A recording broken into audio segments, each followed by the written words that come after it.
Hi గారు, welcome to our channel. ప్రస్తుతం మనతో పాటు దాము బాలాజీ గారు, సీనియర్ జర్నలిస్ట్, వారితో ఒకసారి మాట్లాడదాం. సార్ నమస్కారం సార్. నమస్తే. సార్, సైఫ్ అలీ ఖాన్ పైన కత్తితో దాడి చేసిన వ్యక్తిని పోలీసులు పట్టుకున్నారు, అతన్ని విచారిస్తున్నట్టుగా వార్తలు వినిపిస్తున్నాయి సార్. మరి ఎవరు ఆ వ్యక్తి, ఎందుకు ఈ విధంగా దాడి చేయాల్సిన అవసరం వచ్చింది సార్ అతనికి?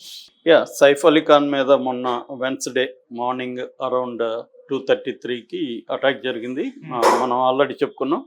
సో ఇప్పుడు దీంట్లో కొన్ని సంచలనమైన విషయాలు బయటకు వచ్చాయి. అదేంటంటే ముందుగా ఆటో రిక్షా అతన్ని వాంగ్మూలం, అతని ఇంటర్వ్యూస్ ఇప్పుడు సంచలనంగా మారాయి. దేశవ్యాప్తంగా అతను వెరీ పాపులర్ అయిపోయాడు. ఎందుకంటే వాళ్ళ ఇంట్లో చాలా కార్లు ఉన్నాయి, ఒక పెద్ద కార్ల షెడ్డే ఉంది, కానీ ఎవరు డ్రైవర్ లేరు. అందుకని వాళ్ళు ఫైనల్గా ఆటో మీదనే డిపెండ్ అవ్వాల్సిన పరిస్థితి ఏర్పడింది. అదేంటంటే బాంద్రాలో సద్గురు నివాస్ అనే ఒక బిల్డింగ్ ఉంటుంది. అందులో వీళ్ళది డూప్లే హౌస్ 11th and 12th ఫ్లోర్స్లో ఉంటారు. వీళ్ళు 11th ఫ్లోర్లో పడుకొని ఉంటారు.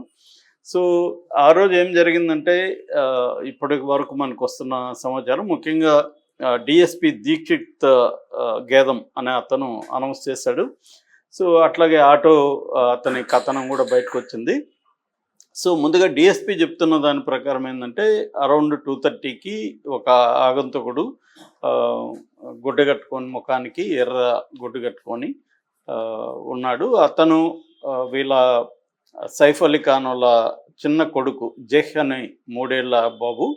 సో ఆ బాబు రూమ్లకి ఎంటర్ అయితే అక్కడ ఉన్న ఆయా వాళ్ళకి నాని అంటారు, ఆ నాని ఎలేమ్మా ఫిలిప్ అని ఆమె చూసింది. ఆమె గట్టిగా కేకలేస్తూ అతన్ని గొడవ పడడానికి, అతను ఆపడానికి ట్రై చేస్తే అతను బెదిరించాడు. నాకు ₹1 కోటి ఇస్తే వదిలేస్తాను, లేకపోతే ఈ పిల్లవాడిని చంపేస్తానని బెదిరించాడు. ఆమె దాంతో అడ్డుకోవడానికి ట్రై చేసింది. ఈ లోపల అరుపులు విని సైఫ్ అలీ ఖాన్ వచ్చాడు. వచ్చి మిగతా వాళ్ళు కూడా, అక్కడ గీత అని, జాను అని కూడా పనిచేసే వాళ్ళు ఉన్నారు, వాళ్ళు కూడా వచ్చారు. దాంతో సైఫ్ అలీ అతను భయపడి వీళ్ళు పట్టుకుంటారేమో అని సైఫ్ అలీ ఖాన్ని పొడిచాడు. దాదాపు 6 కత్తిపోట్లు ఇదైంది. అందులో ఇప్పుడు 2.5 అంగుళాల కత్తి కూడా దాంట్లో బాడీలో ఇరుక్కుపోయింది. ముఖ్యంగా వెన్నుముక దగ్గర దిగడంతో అక్కడ నుంచి ఆ జ్యూసెస్ ఏవైతే ఉన్నాయో బయటికి ద్రవాలు కారాయి. దాన్నంతా ఇప్పుడు సర్జరీ ద్వారా కరెక్ట్ చేశారు. ఇప్పుడైతే స్టేబుల్గా ఉన్నాడు, ఐసీలో ఉన్నాడు అనేది ప్రధానికి చెప్తున్నారు. అయితే అతను ఎవరు ఏంటి అని మొత్తం సీసీటీవీలు అంతా పరిశీలించినాక ఫస్ట్ అయితే ఒక అతను దొరికాడని చెప్పారు. అతను విచారించారు. బట్ అతని బ్యాక్గ్రౌండ్, ఆ టైమింగ్ మొత్తం చూసుకున్నప్పుడు అతను కాదని తెలిసింది, వదిలేస్తారని చెప్తున్నాడు. ఇప్పుడు ఒక రీసెంట్గా ఇంకా ఒక గంట ముందు ఒక వార్త వైరల్ అవుతుంది. అదేంటంటే నిజమైన అసలు దొంగ దొరికాడు అని చెప్తున్నారు. బట్ ఇంకా అనౌన్స్ అయితే చేయట్లేదు, పోలీసు విచారణలో ఉన్నాడు. సో ఎందుకంటే దాదాపు 2 డజన్ల బృందాలు దీని మీద పనిచేస్తున్నాయి.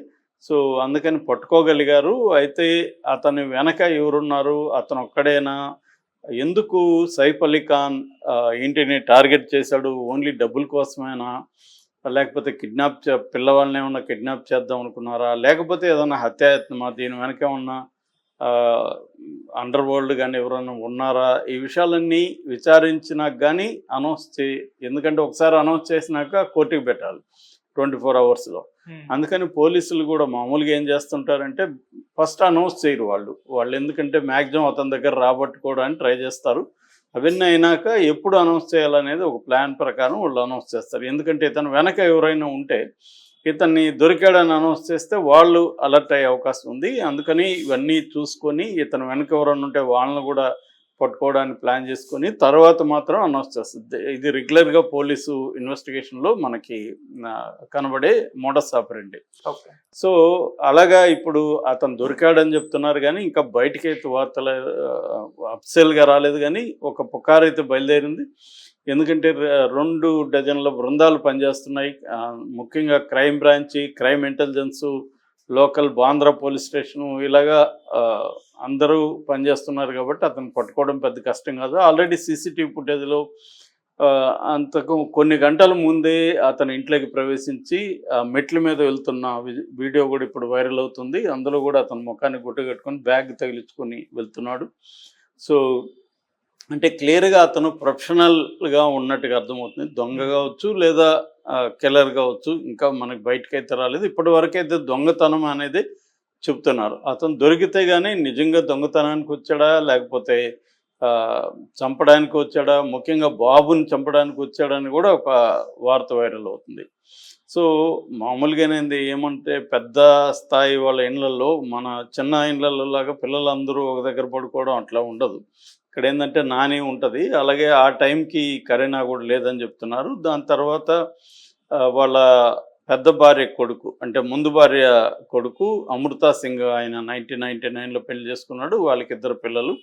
సారా అలీ ఖాన్ అండ్ ఇబ్రాహీం అలీ ఖాన్. ఇబ్రాహీం అలీ ఖాన్‌ని ఫోన్ చేసి పిలిపించారని చెప్తున్నారు. అతను వచ్చిన తర్వాత వీళ్ళ ఆటోని పిలిచారని. ఇప్పుడు ఆటో అతని పేరు భజన్ సింగ్ రాణా. అతను ఏం చెప్తున్నాడంటే, నేను లింకన్ రోడ్‌లో గుండా వెళ్తూ ఉన్నాను. ఈ బిల్డింగ్ ముందుకొచ్చేసరికి నాకు ఒక ఆవిడ కేకలేసింది. రిక్షా రిక్షా రోకో రోకో రోకో అని అరిసింది. నేను ఆగాను. ఆ తర్వాత ఒకతను నడుచుకుంటూ వచ్చాడు. వైట్ కుర్తా పైజామాలో ఉన్నాడు. అతను మొత్తం బ్లడ్ అంతా ఉంది. నాకు టెన్షన్ వచ్చింది. ఇది ఏం కేసో ఏంటో అని. అయినా కూడా నేను అదంతా ఏమీ పట్టించుకోలేదు. దాంతో అతనితో పాటు ఒక యువకుడు ఎక్కాడు. అట్లాగే 7 ఏళ్ల పిల్లవాడు అంటే తైమూర్ అనమాట.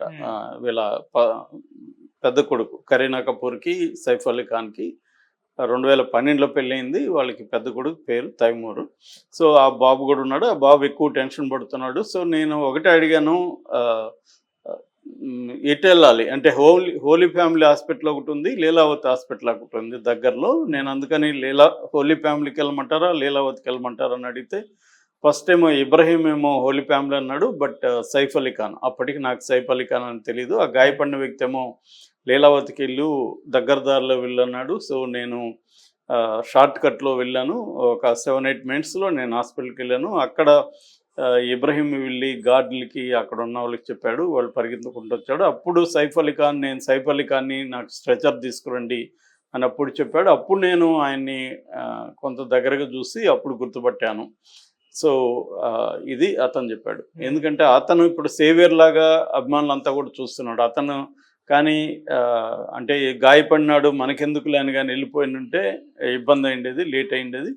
కానీ అతను గాయపడినా కూడా మనకి ఏదైనా కేసు ఇరుక్కుంటామని భయం లోపల ఉన్నా కూడా ముందు కాపాడదామని అతను అనుకోవడం ఆ ఆటో డ్రైవరు. రెండోది అతనికి ఆ ఏరియా మీద పట్టుండడం వల్ల షార్ట్ కట్‌లో తీసుకెళ్ళడం. ఆ టైంలో ట్రాఫిక్ కూడా లేదు కాబట్టి మ్యాక్సిమం అది 1.5 కిలోమీటర్ ఎంతో ఉంది. సో, అక్కడ తీసుకెళ్ళిపోయాడు. త్వరగా తీసుకెళ్ళడం వల్లనే ఇమ్మీడియేట్‌గా అతనికి వైద్యం అందిందనేది చెప్తున్నారన్నమాట. సో, ఒక వార్త ఏమొస్తుందంటే సైఫ్ అలీ ఖాన్‌కి విపరీతంగా ఆస్తులున్నాయి. ఆయన సొంతంగా సంపాదించిందే 1,180 కోట్లుంది. అట్లాగే వాళ్ళ నాన్న మన్సూర్ అలీ ఖాన్ పటౌడీ, వాళ్ళమ్మ షర్మిలా ఠాగూర్. నిన్న కూడా చెప్పాను నేను. సో, ఈ మన్సూర్ అలీ ఖాన్ పటౌడీ అనేది పటౌడీల జమీందార్ ఫ్యామిలీ. హర్యానాలో వాళ్ళకి ఒక పెద్ద బిల్డింగ్ ఉంది. దాదాపు 150 గదులు, 10 ఎకరాల విస్తీర్ణంలో అది ఉంది. ఆ భవనమే 800 కోట్లు చేస్తుంది. అట్లాగే వాళ్ళకి హైదరాబాదు, ముంబై మిగతా చోట్ల కూడా ఆస్తులున్నాయి. ఇవన్నీ కలుపుకుంటే దాదాపు సైఫ్ అలీ ఖాన్‌కి ఒక 5,000 కోట్ల వరకు ఆస్తులున్నాయి. ఈ ఆస్తుల ని టార్గెట్ చేసి తన నుంచి డబ్బు లాగడానికి ఈ హత్యాయత్నం కావాలని చేశారు. ఆల్రెడీ సైఫ్ అలీ ఖాన్‌ని డబ్బులు అడిగితే అతను ఇవ్వలేదు. దీని వెనక మాఫియా ఉంది. అంటే మాఫియా మామూలుగానే మోడస్ ఆపరండి ఏందంటే డబ్బులు అడుగుతారు. డబ్బులు ఇయ్యకపోయినప్పుడు వాళ్ళకి ఒక టేస్ట్ చూపిస్తారు. ఒక అటెంప్ట్ చూపిస్తారు. అంటే మేము అనుకోనుంటే నేను చంపడం ఎంతసేపు. ఇప్పుడు వాడు 6 కత్తిపోట్లు పొడిచాడు. గట్టిగా వాడు ప్రొఫెషనల్ అయితే ఎక్కడ పొడిస్తే చనిపోతారని వాడికి తెలుస్తుంది కాబట్టి ఖచ్చితంగా చనిపోయే వరకు పొడిచుండొచ్చు. ఎందుకంటే అక్కడ ఎవరు బలంగా అతన్ని అడ్డుకునేవాళ్ళు లేరు. అక్కడ విమెనే ఉన్నారు. సో, కాబట్టి మేము చంపదలుచుకుంటే నేను చంపుండేవాళ్ళం అని ఒక బెదిరింపు కోసమే ఇలా చేశారా అన్న ఇది కూడా వైరల్ అవుతుంది. అందుకని మనకి ఈ కేసులోకి ప్రముఖ ఎన్కౌంటర్ స్పెషలిస్ట్ దాదాపు 80 మందికి పైన చంపిన దయానాయక్ క్రైమ్ బ్రాంచ్ తరఫున చూస్తున్నట్టుగా కూడా వార్తలు వచ్చాయి. ఎందుకంటే అతని మీద ఆల్రెడీ చాలా సినిమాలు వచ్చాయి. మన రామ్ గోపాల్ వర్మ బ్యానర్లో అబ్ తక్ చెప్పన్ అని నాన్న పటేకర్ హీరోగా కూడా వచ్చిందన్నమాట. సో, ఈ ఓవరాల్గా ఇంకా దీనికి సంబంధించిన అనేక వివరాలు అయితే బయటికి రావాల్సి ఉంది. ఏదేమైనా ఇప్పటికైతే మనకు అందుతున్న సమాచారం ప్రకారం ఈ డీటెయిల్స్ ఉన్నాయి. ఇంకా అసలు అతను మోటివ్ ఏంటి, అతను వెనక ఎవరున్నారు, ఇవన్నీ కూడా పోలీసులు చేయాల్సి ఉంది. ముఖ్యంగా సైఫ్ అలీ ఖాన్